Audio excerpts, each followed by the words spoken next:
So thank you, everybody, for coming. We're here, obviously, for a very important announcement relative to a MassWorks grant. Before we do that, feel compelled to talk a little bit about the power outage over the last couple of days, the impact on the community, and what we're doing to make sure that we address that. So beginning early Monday morning, based on as a result of a pretty severe windstorm, North Andover lost power to 96% of its residents and business owners.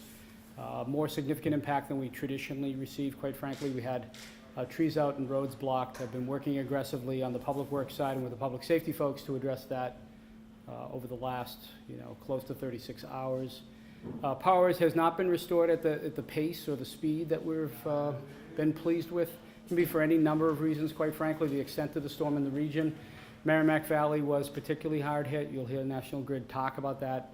There's a pretty interesting map put out by MEMA that looks at the distribution of power loss throughout the Commonwealth, and certainly the Merrimack Valley seems to be the worst hit.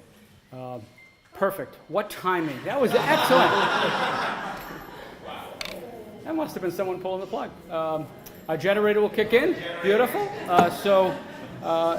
We were, Muzz will comment on that while we're there. This facility and others around town were very fortunate that with the help of very competent staff, we have extremely strong, robust generator power at almost all of our buildings. Apologize, not the library, but Town Hall operated at full schedule yesterday with full staffing, and I appreciate the staff's commitment to do that to respond to residents. It's helpful to know that we're here and here often. I'm hearing of other communities that haven't been able to operate police stations and fire stations and other municipal facilities. So the fact that we operated in full schedule, held meetings last night here in Town Hall, and the fact that our public safety buildings have been operating since the storm first hit is, I think, indicative of the staff and the commitment here by the community into its infrastructure. It's very important. Back to the residents, we have seen some restoration along the Route 114 corridor, which is a particular note to us because of the traffic signals and the amount of traffic that travels along 114. We've yet to see the restoration along 125, the subject of today's MassWorks grant, but along 125, so we still see traffic lights without power. The police department has committed some additional staffing at the major intersections to make sure that we can reduce any possibility of traffic accident or gridlock. About 50% of our housing authority properties have seen restored power, at least 50% without.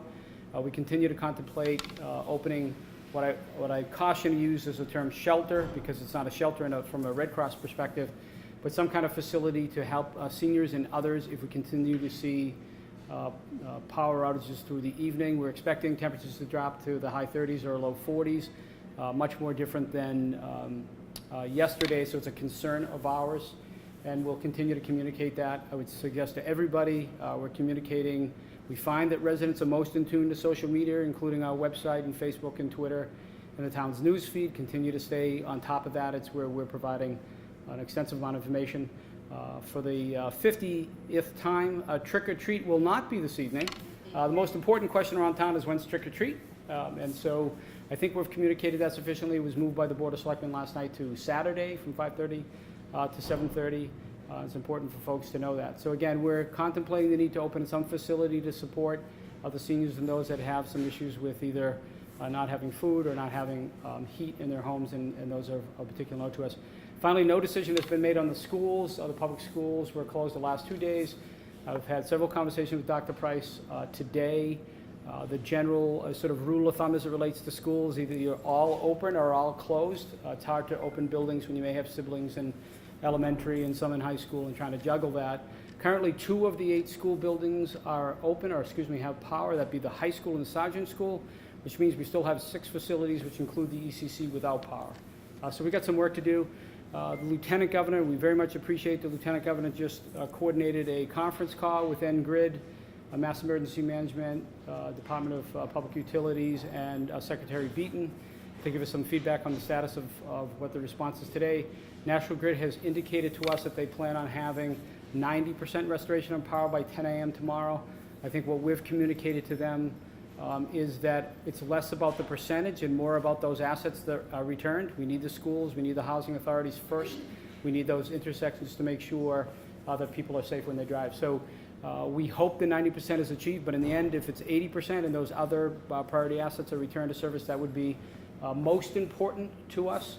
and we've communicated that. The folks up here in the loft that other people can't see, the emergency management folks that just left that meeting, I'd like to thank them for their extraordinary efforts since about 2 o'clock yesterday morning, I guess. The days are sort of compressed together a little bit. Emergency management director, police and fire chiefs, DPW director, who have worked tirelessly to make sure that we're responding as best we can to our residents. So that's my update on the storm. Transitioning to